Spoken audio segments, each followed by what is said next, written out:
I'm Alexander Hefner, your host on The Open Mind. The democratization of our electoral process is the subject today. We'll consider the state of American voting infrastructure with the leading nonprofit registering the next generation of voters and spearheading a campaign to achieve an 80%, yes, I said 80% voter turnout in the U.S. by the year 2024. Founded in 2010, Democracy Works is a team of software developers, public policy wonks, and civic organizers dedicated to the idea that voting should fit the way we live. They're building tools needed to upgrade the voting experience.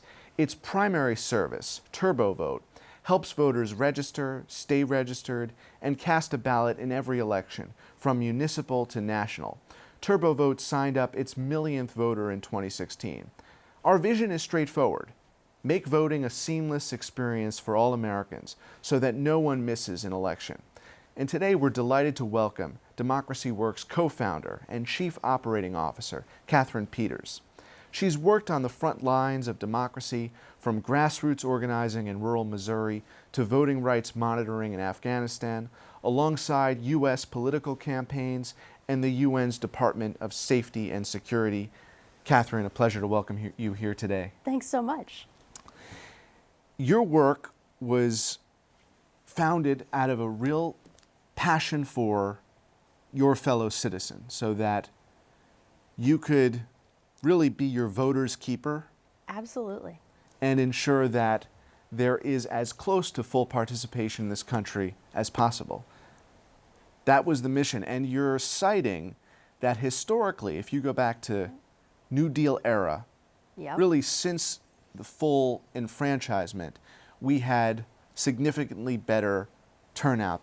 After every federal election cycle, the Census Bureau polls non-voters and they ask them directly, why didn't you vote?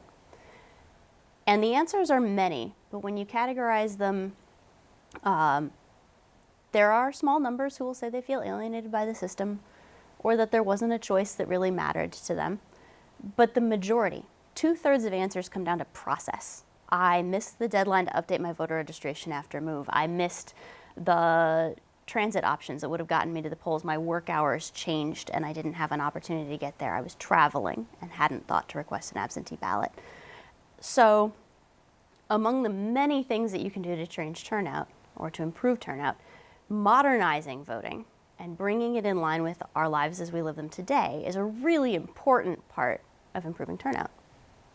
And ultimately, you're seeking to improve turnout because you believe that our democracy depends on Americans' participation in the process. That's absolutely correct. I think when all of us have a say, we get a more representative system, we get more elected officials who look like us, we get the decisions that we value. When fewer people participate, it's easier for the system not to be responsive, especially to those who aren't taking part.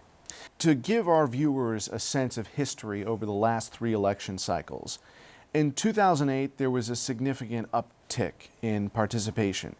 In 2012, there was a slight decline.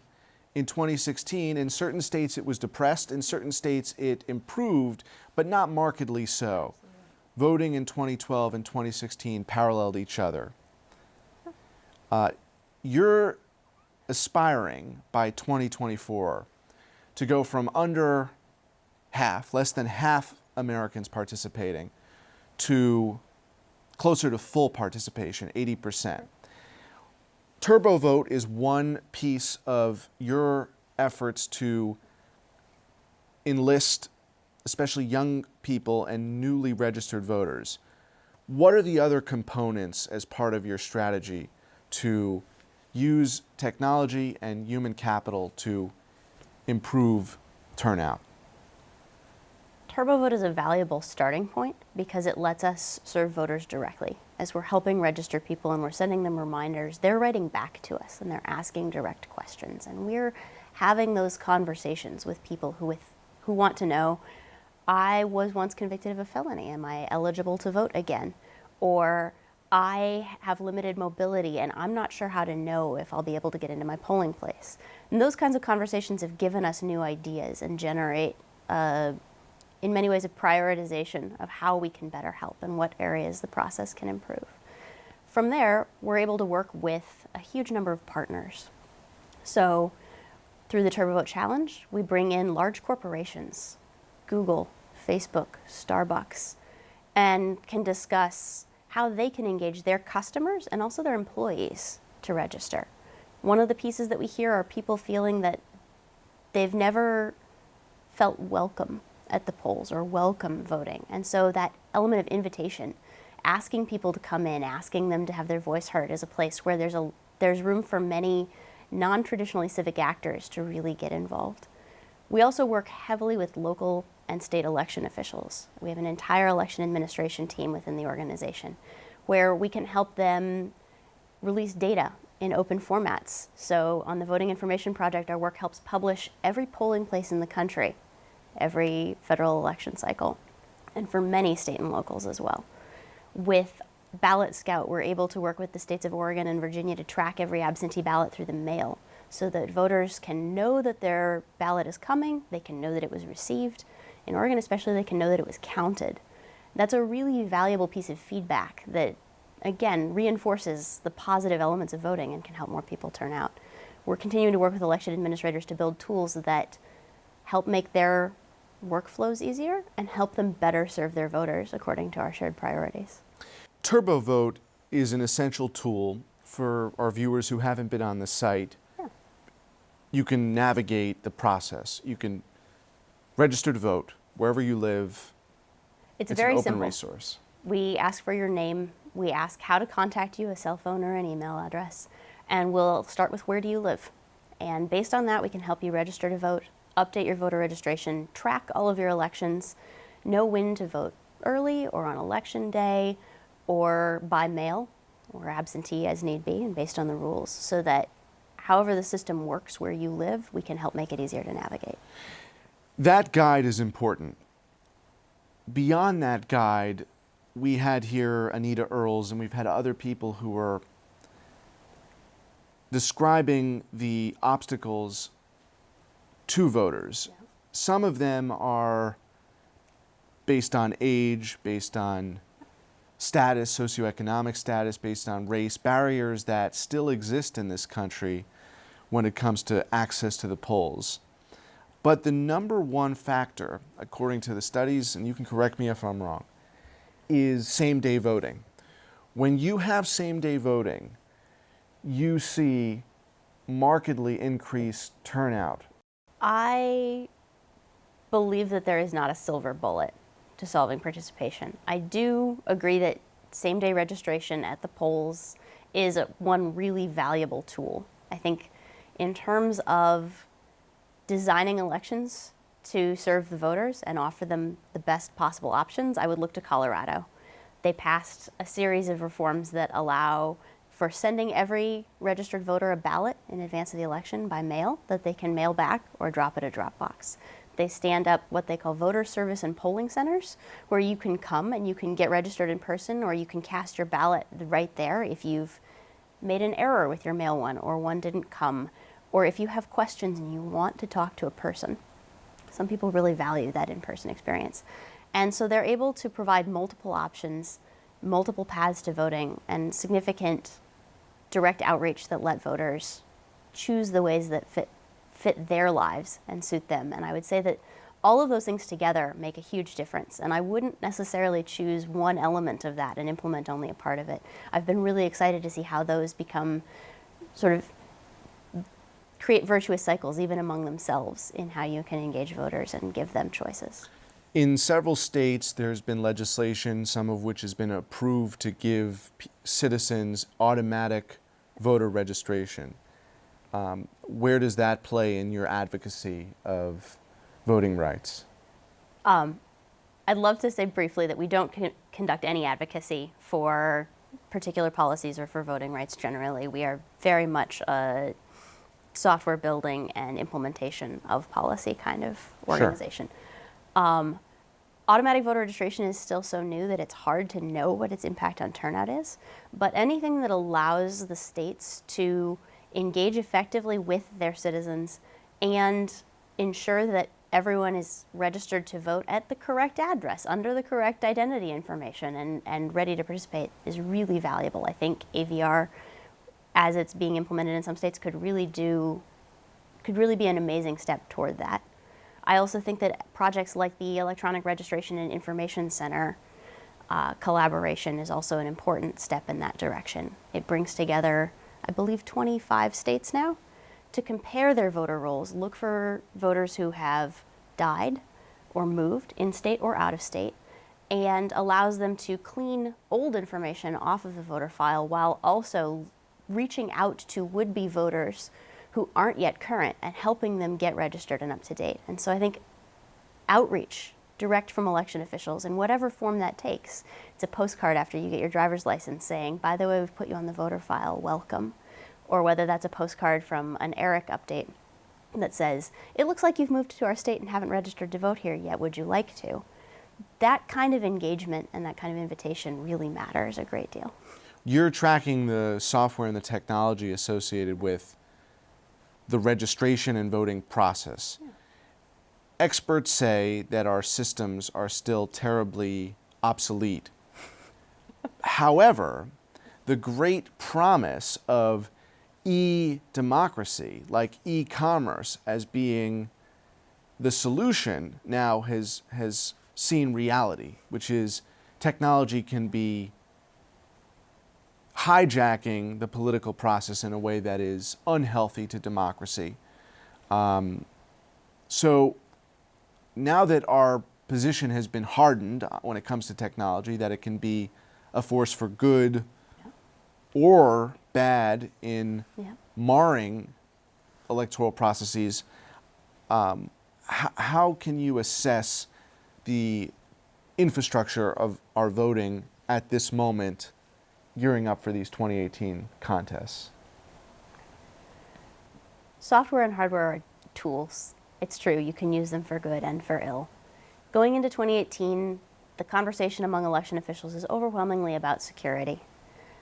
It's very exciting that the federal government reallocated new HAVA funds to help support this.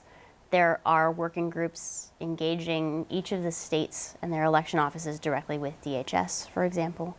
And I think that focus matters a great deal. After 2016, I think the public wants very clear reassurance that their votes are going to be counted as they were cast. And I believe that the election community and election administrators are doing everything they can both to ensure that that is absolutely the case and that they can communicate that effectively so that voters retain trust in how elections are run. So that is a significant element of our work this year. It's a significant element of the work that the National Association of State Election Directors is doing this year. And it's one way of ensuring that the tools are all working as expected. And from your conversations with state election officials, is it the conclusive verdict that paper trail should be preserved? We need to preserve paper trails.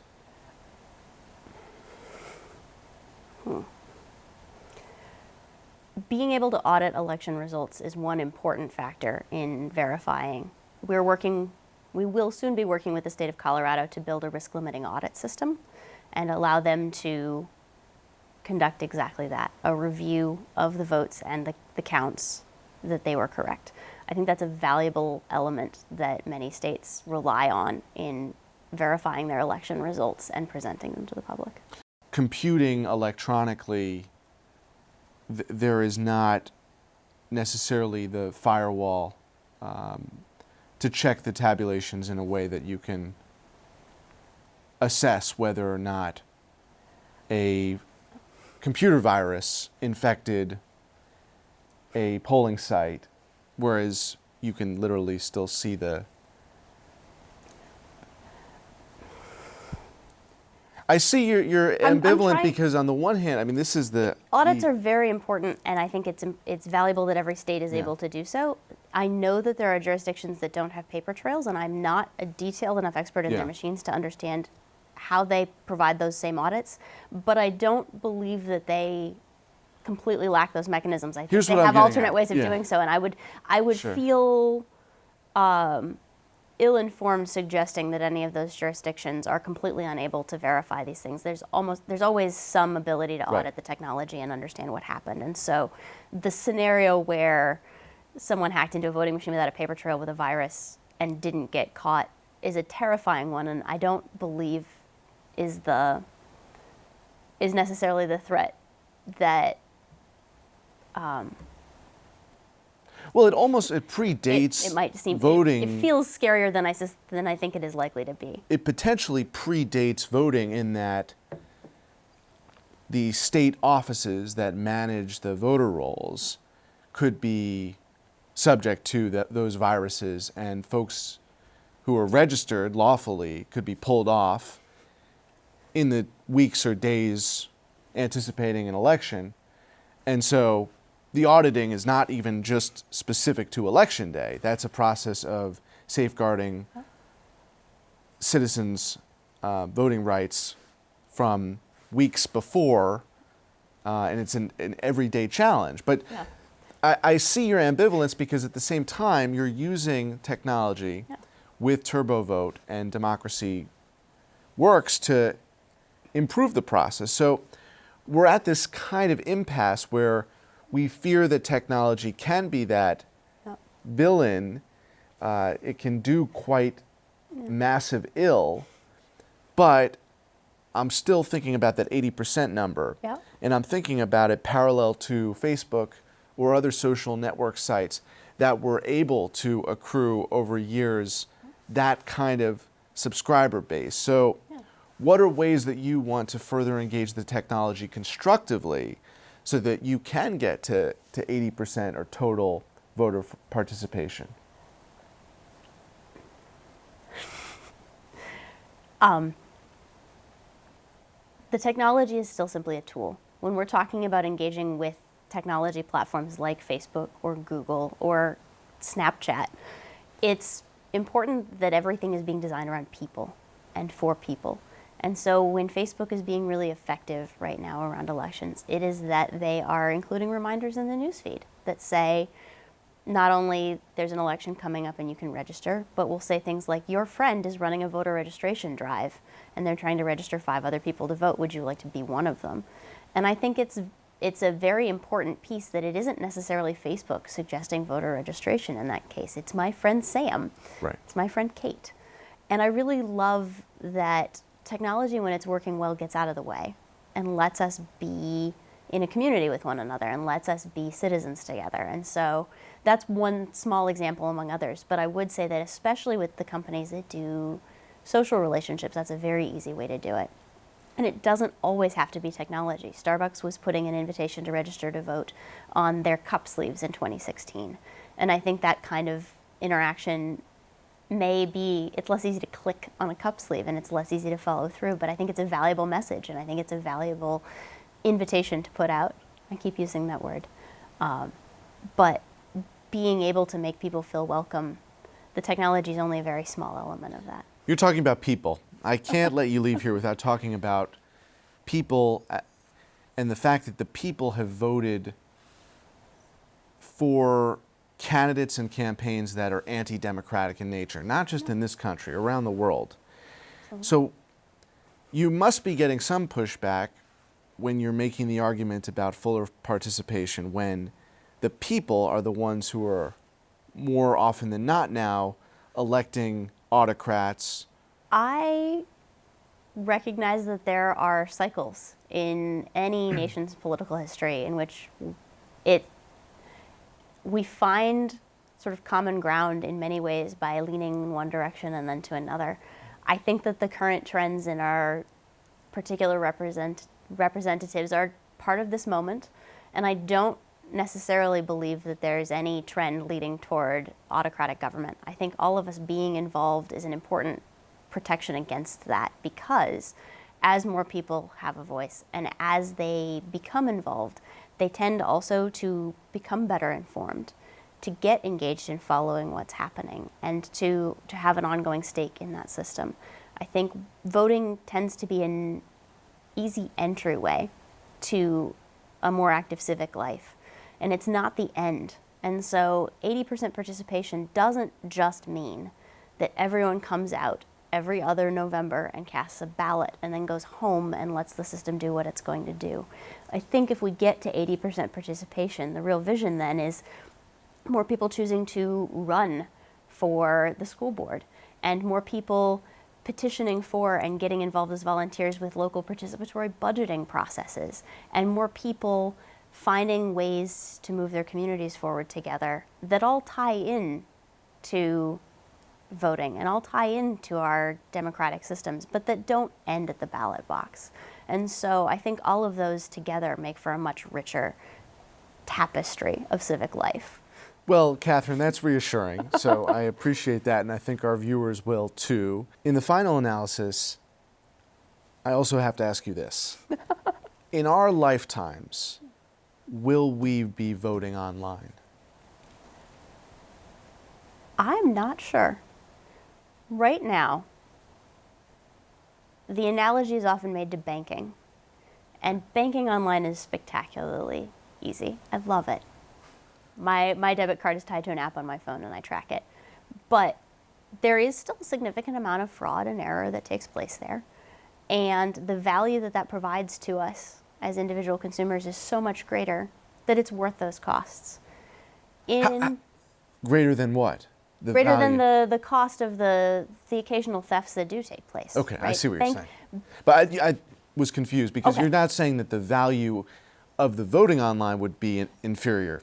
No, I'll let you continue. I'm sorry. No, it's okay. So the analogy is that in online banking, I think the convenience and the ability to move money in these ways is so great that the cost of fraud and of error and of hacking is worth it. In an election, I would suspect that every citizen would say even one error in that count, even one error in the outcome, would undermine the entire system. And so that difference in margin makes it a much harder thing to build. And at present, I don't think that I've seen the systems for doing identity verification while preserving a secret ballot. It's really hard to know that I'm Kathryn Peters and that I'm an eligible voter and that I get just this one vote. And then later being able to count that privately. I think we've gotten attached to our secret votes. I wouldn't give it up. And so I know that there are some very, very smart minds and talented cryptographers working on it. I suspect there's an eventual solution. Until there is an effective system for doing that at a zero error rate, I believe that systems like voting by mail and voting early and vote centers and a variety of options will allow us to have that, in many ways, that same richness of opportunity to vote, while potentially keeping it a more personal and a much more human interaction. There are studies that show that people who vote in schools are sometimes more likely to vote positively on school bond referenda. I think the places where we live our civic lives matter, and to some degree being able to keep that in real life and on paper may have benefits we haven't understood yet. If nothing else, I would miss the stickers. I asked you, will it happen in our lifetimes? Should it happen in our lifetimes? As always, technology is the tool. It may be possible to design an online voting experience that brings some of those benefits of connection and of community. Right now, the idea of casting my ballot by swiping on my phone feels emptier to me. And I really love the experience of walking to my polling place. It would open the floodgates. In the same breath, if you can develop a foolproof, technologically superior model, there are folks on the FEC who have deliberated about this. But my problem as we close here, Kathryn, is just that I don't hear enough people talking about it, and I haven't for a long time. And so now the energy is void of the idea that the technology could be a pro-social as opposed to anti-social or anti-democratic force. Yeah. Since 16 and looking towards 18, are you more confident in our technology's capacity to right the wrong? On the internet, it's hard to know who's a person. Anywhere where technology is legitimately connecting us to one another, I think it can be positive. And in the moments where it is not, especially when we believe that it is, I think that's a real challenge. And I think it's one that the social media companies in particular are still grappling with. I am excited to see them engaging with those questions and asking those questions of themselves and of one another. And I think 2018 is a first step in many years of defining how these should work and how they should connect us. The anonymity is a real killer, isn't it? It can be. Anyone who's seeking to register to vote, how can they get on TurboVote and go through the process seamlessly? Really simple. The site is at turbovote.org, and from there, we'll start by asking you who you are and how to reach you and where you live. And the whole process takes about 2 minutes to sign up. And you will direct them to the boards of election of any county, of any city, of any state, so that it's basically going to Amazon or IMDb for voting, and that the process is immediate. Then you have your absentee ballot, or you have your voter application form. You're making my pitch for me. Yes, Okay. if your state Good. offers online voter registration, we'll connect you to it. If they don't, or if you prefer to use paper, we'll give you a national voter registration form filled in for you to print. And you will send. mail it, or will they For you, get it from the states? users can print and mail that themselves. It will still need your signature on it, especially if you're using paper. That's an important way of verifying identity. There we go, back to identity. Kathryn, it's a pleasure being with you today. Thanks for your time. Thank you. And thanks to you in the audience. I hope you join us again next time for a thoughtful excursion into the world of ideas. Until then, keep an open mind. Please visit the Open Mind website at 13.org/openmind to view this program online or to access over 1,500 other interviews. And do check us out on Twitter and Facebook at Open Mind TV for updates on future programming.